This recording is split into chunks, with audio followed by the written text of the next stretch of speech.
തിരുവനന്തപുരം ജില്ലയിൽ പ്രത്യേകിച്ച് ഇപ്പോൾ കേരളത്തിൽ BJP മത്സരിക്കുമ്പോൾ നേമത്ത് രാജീവ് ചന്ദ്രശേഖർ ജയിക്കുമാണ് എല്ലാവരും പറയുന്നത്. അപ്പോൾ ആരെല്ലാം തോറ്റുപോയാലും രാജീവ് ചന്ദ്രശേഖർ ജയിക്കും, ഒരു സീറ്റ് എന്തായാലും BJPക്കുണ്ട്. പക്ഷേ അത്ഭുതങ്ങൾ തിരുവനന്തപുരത്ത് സംഭവിക്കും, വിസ്മയങ്ങൾ സംഭവിക്കാൻ സാധ്യതയുണ്ട്. കേന്ദ്ര ഇൻ്റലിജൻസ് റിപ്പോർട്ട് അനുസരിച്ച്, അത് കേന്ദ്രത്തിൽ നിന്ന് തന്നെ കിട്ടുന്ന റിപ്പോർട്ട് അനുസരിച്ച് കഴക്കൂട്ടം അത്ഭുതങ്ങൾ സൃഷ്ടിക്കും. വി മുരളീധരൻ വലിയ മെജോറിറ്റിയിൽ ഇപ്രാവശ്യം ജയിക്കാനുള്ള എല്ലാ സാധ്യതയുമുണ്ട്. ഇതിൻ്റെ വെറുതെ നമ്മൾ പറയുന്നതല്ല, വിശകലനം നോക്കുക. ഒന്ന്, കടകംപള്ളി സുരേന്ദ്രൻ്റെ കേസ് ഓരോ ദിവസം കഴിയുന്നവർ മുറുകി വരുന്നു എന്നുള്ളത് മാത്രമല്ല, ഉണ്ണികൃഷ്ണൻ പോറ്റിയും കടകംപള്ളി സുരേന്ദ്രനുമായി തെറ്റിക്കഴിഞ്ഞു. ഇനി അടുത്ത ദിവസങ്ങളിൽ കടകംപള്ളി സുരേന്ദ്രനാണ് അവിടെ സ്ഥാനാർത്ഥിയായി നിൽക്കുകയാണെങ്കിൽ ഉണ്ണികൃഷ്ണൻ പോറ്റിയുടെ കയ്യിലുള്ള പല ബോംബുകളും ഫോട്ടോയുടെ രൂപത്തിൽ, വീഡിയോയുടെ രൂപത്തിൽ, സംഭാഷണ രൂപത്തിൽ, വാട്സപ്പ് മെസ്സേജ് രൂപത്തിൽ പുറത്തു വരാനുള്ള ഒരുപാട് സാധ്യതകളുണ്ട്. അങ്ങനെ പുറത്തു വന്നാൽ കടകംപള്ളി സുരേന്ദ്രൻ്റെ കുരുക്ക് മുറുകാനാണ് കൂടുതൽ സാധ്യത. ഇനി ED ഒരു പ്രാവശ്യം കൂടെ ചോദ്യം ചെയ്യാനുള്ള എല്ലാ സാധ്യതയുമുണ്ട്. കടകംപള്ളിയെ അറസ്റ്റ് ചെയ്താലും അത്ഭുതമില്ല. അതുപോലെ തന്നെ SIT ഒന്നുകൂടി കടകംപള്ളിയെ ചോദ്യം ചെയ്യും. കടകംപള്ളി അറസ്റ്റ് ചെയ്താൽ അവിടെയും അറസ്റ്റ് നടന്നാൽ അത്ഭുതമില്ല. അപ്പോൾ തെരഞ്ഞെടുപ്പിന് മുമ്പ് വലിയ ബോംബാണ്, വലിയ പ്രതിസന്ധിയാണ് കടകംപള്ളി സുരേന്ദ്രനെ കാത്തിരിക്കുന്നത്. കോൺഗ്രസിൻ്റെ സ്ഥാനാർത്ഥി ആര് എന്നുള്ളതിനെ സംബന്ധിച്ച് ഇപ്പോഴും ഒരുപാട് അവ്യക്തതയുണ്ട്. അഖിൽ മത്സരിക്കും, അതായത് യൂത്ത് കോൺഗ്രസിൻ്റെ ഒരു അഖിലിൻ്റെ പേര് കേൾക്കുന്നു, പക്ഷേ അദ്ദേഹം കച്ചി തൊടത്തില്ല, തോറ്റുപോകും. അതുപോലെ തന്നെ പിന്നെ മറ്റൊരു പേര് കേൾക്കുന്നത് വാഹിദിൻ്റെ MA വാഹിദിൻ്റെ പേരാണ്. അദ്ദേഹം നേരത്തെ MLA ആയിരുന്നു, പക്ഷെ അദ്ദേഹവും ഇപ്പോൾ ഔട്ട്ഡേറ്റഡാണ്, കച്ചി തൊടാൻ സാധ്യതയില്ല. വർക്കല കഹാർ, പാലോട് രവി, ഈ ടീമെല്ലാം വേറൊരു രൂപത്തിലേക്ക് മാറിക്കഴിഞ്ഞു. അതുകൊണ്ട് കോൺഗ്രസ്സിൽ ഇനി അവരെയൊക്കെ വച്ച് പരീക്ഷിക്കുന്നത് വലിയ ഒരു തീക്കളിയായിരിക്കും. അപ്പോഴാണ് വി മുരളീധരൻ്റെ സ്ഥാനാർത്ഥിത്വം. വി മുരളീധരൻ ഇതിനകം തന്നെ മണ്ഡലത്തിൽ നടപ്പിലാക്കുന്ന, അദ്ദേഹം ജയിച്ചാൽ മണ്ഡലത്തിൽ നടപ്പിലാക്കാൻ കഴിയുന്ന കാര്യങ്ങളെ എന്തൊക്കെ ചെയ്യണം എന്നുള്ളതിനെ സംബന്ധിച്ച് കുടിവെള്ളവുമായി ബന്ധപ്പെടുത്തിയിട്ടുള്ള യോഗങ്ങൾ നടത്തി, ആരോഗ്യവുമായി ബന്ധപ്പെട്ടുള്ള യോഗങ്ങൾ, എക്സ്പേർട്ടുകളെയും സാങ്കേതിക വിദഗ്ധരെയും ശാസ്ത്രജ്ഞന്മാരെയൊക്കെ വിളിച്ചുകൂട്ടി ഒരുപാട് യോഗങ്ങൾ, കുഞ്ഞു യോഗങ്ങളും കുഞ്ഞു കൂടിയിരിപ്പുകളുമൊക്കെ വി മുരളീധരൻ നടത്തിയിട്ടുണ്ട്. ഇനി അതിൻ്റെ ശില്പശാല നടത്തുമെന്നാണ് കേൾക്കുന്നത്. അങ്ങനെ കൃത്യമായ ഹോംവർക്ക് ചെയ്തുകൊണ്ടാണ് വി മുരളീധരൻ ഇപ്രാവശ്യം മത്സരിക്കുന്നത്. അവിടെ മണ്ഡലത്തിൽ തന്നെ ഉണ്ട്. കഴിഞ്ഞ 5 വർഷമായി തോറ്റതിന് ശേഷവും കഴക്കൂട്ടം മണ്ഡലത്തിൽ തന്നെ എല്ലാ സ്ഥലങ്ങളിലും വി മുരളീധരനുണ്ട്. അതുകൊണ്ട് വി മുരളീധരൻ ഇപ്രാവശ്യം ജയിച്ചു കയറും, അതിലെല്ലാ സാധ്യതയുമുണ്ടെന്നാണ് കേന്ദ്ര ഇൻ്റലിജൻസ് റിപ്പോർട്ട് പറയുന്നത്. അങ്ങനെയാണെങ്കിൽ വി മുരളീധരൻ അവിടെ സീറ്റ് കിട്ടാനുള്ള സീറ്റ് ജയിക്കാനുള്ള എല്ലാ സാധ്യതയും കാണുന്നു. അങ്ങനെ വന്നാൽ തിരുവനന്തപുരത്ത് 2 മണ്ഡലം ഓക്കെയാണ്. ഇനി മറ്റൊരു മണ്ഡലത്തിൻ്റെ സാധ്യത നമ്മൾ നോക്കണം. വട്ടിയൂർക്കാവാണ്.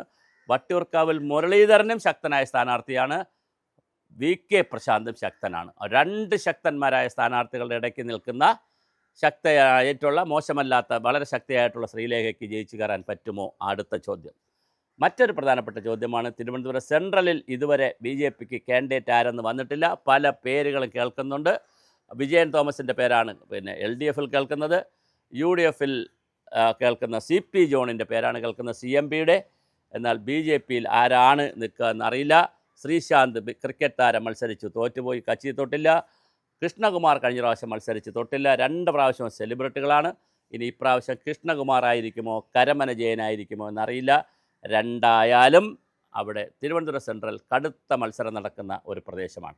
കാട്ടാക്കടയാണ് പിന്നെ തിരുവനന്തപുരത്ത് ഒരു സാധ്യതയുള്ളത്. കാട്ടാക്കടയിൽ ഇപ്പോഴത്തെ ഒരു അഡ്വാൻറ്റേജ് MR ബൈജു ആണ് എന്ന് പറയുന്ന ആളാണ് കോൺഗ്രസിൻ്റെ സ്ഥാനാർത്ഥി. അദ്ദേഹം പുതുമുഖമാണ്.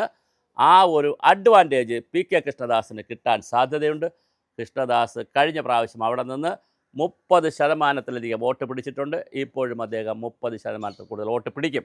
33% അവിടുത്തെ വിജയസാധ്യതയുള്ള വോട്ടായിട്ട് പറയുന്നത്.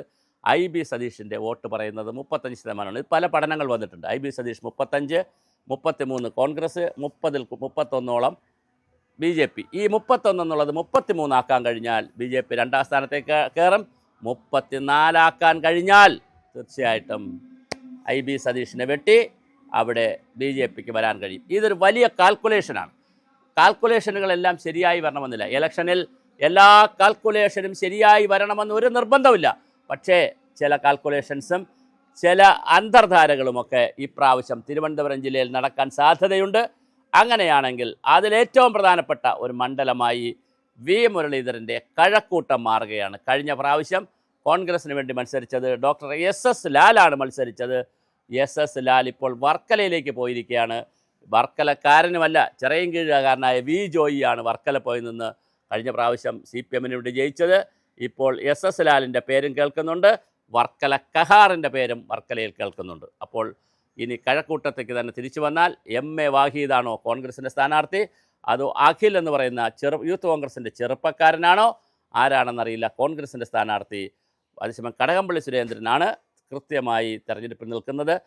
അതിന് വേറൊരു അത്ഭുതം എന്ന് പറയുന്നത്, സംഭവിക്കാവുന്ന ഒരു സാധ്യത, പോസിബിലിറ്റികൾ ഒരുപാടുള്ളതിൽ ഒരു പോസിബിലിറ്റി, കടകംപള്ളി സുരേന്ദ്രൻ്റെ പേരിൽ കേസോ അറസ്റ്റോ എന്തെങ്കിലും വന്നാൽ പിന്നെ സ്ഥാനാർത്ഥിത്വത്തിന് വലിയ സമ്മർദ്ദമുണ്ടാകും.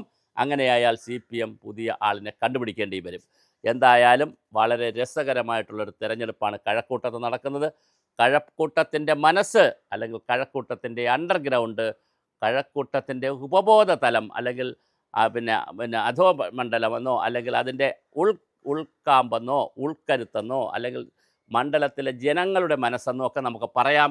അത് വി മുരളീധരന് അനുകൂലമാണെന്നും വി മുരളീധരൻ നല്ല മെജോറിറ്റിയിൽ ജയിക്കുമെന്നാണ് ഡൽഹി വാലകൾ കരുതുന്നത്. അതുകൊണ്ട് കേന്ദ്രത്തിൽ നിന്നുള്ള ഇൻ്റലിജൻസ് റിപ്പോർട്ട് അനുസരിച്ച് വി മുരളീധരൻ ഇപ്രാവശ്യം കഴക്കൂട്ടത്ത് നിന്ന് കേരള അസംബ്ലിയിലേക്ക് MLA ആകാനുള്ള വലിയ സാധ്യതയാണ് ഇപ്രാവശ്യം കാണുന്നതെന്ന്. ഞങ്ങളുടെ റിപ്പോർട്ടല്ല, ഞങ്ങളുടെ പഠനമല്ല, ഞങ്ങളുടെ ഡേറ്റയല്ല, ഇത് കേന്ദ്ര ഡൽഹിയിലെ ഇൻ്റലിജൻസ് ബ്യൂറോയിൽ നിന്നുള്ള ഒരു റിപ്പോർട്ടിൻ്റെ, അത് രഹസ്യമായിട്ട് കിട്ടുന്ന റിപ്പോർട്ടുകളുടെ ഒരു പശ്ചാത്തലമാണ് ഞാൻ അവതരിപ്പിച്ചത്. വി മുരളീധരൻ ഇപ്രാവശ്യം കഴക്കൂട്ടം അടിക്കും. അതിനുള്ള കഴക്കൂട്ടം പൊക്കാനുള്ള തൂക്കാനുള്ള എല്ലാ സാധ്യതയുമുണ്ട്. അതിന് അനുഗുണമായിട്ടുള്ള ഗ്രൗണ്ട് വർക്കും അദ്ദേഹം ചെയ്തുകൊണ്ടേ ഇരിക്കുകയാണ്.